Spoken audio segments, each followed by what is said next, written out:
Dalam ruang lingkup terdekat kita, yaitu keluarga, seringkali terjadi kesalahpahaman antara anggota keluarga. Contohnya saja saat kita sedang merasa sedih dan kita bercerita ke orang tua kita. Terkadang responnya tidak sesuai dengan apa yang kita harapkan. Kita merasa bahwa orang tua kita tidak mengerti dengan kita. Nah, hal itu disebut miskomunikasi. Miskomunikasi dapat terjadi dari dua arah. Bisa dari pengirim pesan karena bahasa yang kurang jelas dan menyebabkan keambiguan, atau dari penerima pesan yang salah mengartikan. Miskomunikasi merupakan kesalahan yang tidak sengaja dan sering terjadi dalam hidup kita. Nah, miskomunikasi dilakukan dengan tidak sengaja. Jika dilakukan dengan sengaja, hal itu disebut disinformasi. Contoh disinformasi adalah penyebaran hoaks dan propaganda. Hal ini dapat menaikkan atau menurunkan reputasi orang dengan penggiringan opini dan penggunaan framing. Kemudian, manusia juga terbentuk dari ruang lingkup yang berbeda, sehingga cara mereka mengerti sesuatu juga berbeda. For something that you think is right may not be right for others.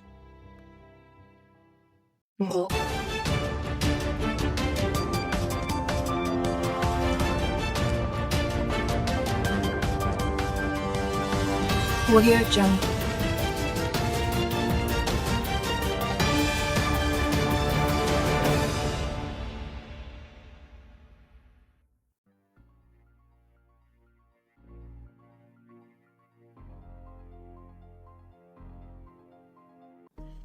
Kasus miskomunikasi antara pihak Trans 7 dengan para santri terjadi pada 13 Oktober 2025 yang berawal dari adanya tayangan program Expose Unsensor yang kemudian menjadi perbincangan banyak publik karena dinilai menyinggung pondok pesantren Lirboyo yang berada di Kediri.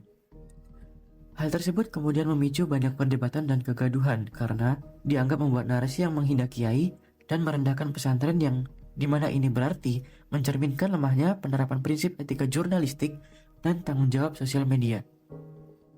Tayangan ini memperlihatkan bagaimana media dapat mengubah citra suatu institusi keagamaan seperti pesantren menjadi bahan hiburan yang menimbulkan kontroversi dan menunjukkan bagaimana media memiliki kekuatan yang besar dalam membentuk persepsi publik. Tidak, ada bentuk strategi komunikasi dari kedua pihak.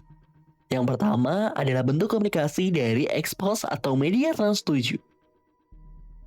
Media Trans 7 gagal dalam menerapkan strategi komunikasi yang bertanggung jawab atau responsible communication dan jurnalisme yang bersensitif terhadap isu-isu keagamaan atau isu sosial. Kesalahan informasi atau framing menurut Robert Edmond yang berujung pada kericuhan menunjukkan media kurang menguasai konteks politik sosial audiensnya. Lalu pondok pesantren juga merespon.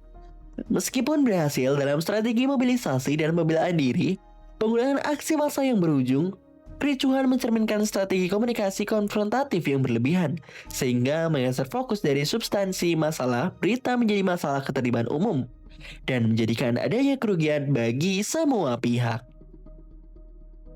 Trans 7 sebagai media hiburan dan informasi yang memiliki saingan, mempunyai kepentingan untuk menjaga tingkat popularitas mereka agar tidak tertinggal, sehingga menerapkan strategi-strategi seperti membuat acara baru dan memberikan informasi yang kontroversial.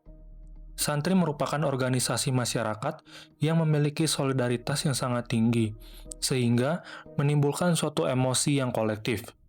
Ini menjadi alasan mengapa aksi-aksi demonstrasi terjadi di beberapa tempat di kantor pusat Trans 7 yang berlokasi di Jakarta Selatan. Bahkan, anggota dari City Corp, yaitu Transmart, juga terkena imbas dari aksi demonstrasi tersebut. Hal ini tentunya tidak bisa dijustifikasi. Trans 7 pun dituntut oleh para santri dan diakhiri dengan pemberhentian program Expose. Jika dianalisis lebih dalam, kasus ini tidak dapat dikatakan misinformasi, melainkan disinformasi, karena program TV seharusnya memiliki tahapan verifikasi. Jadi, iming-iming tidak disengaja cukup membuat alis naik. Pengaruh yang dimiliki Trans 7 terhadap opini publik sangatlah besar. Maka dari itu, relasi kuasa Trans 7 lebih besar dibanding dengan para santri. Contohnya sampai saat ini, terdapat meme yang mengenai santri sebagai pihak yang benar-benar salah. Padahal, keduanya memiliki kesalahannya masing-masing.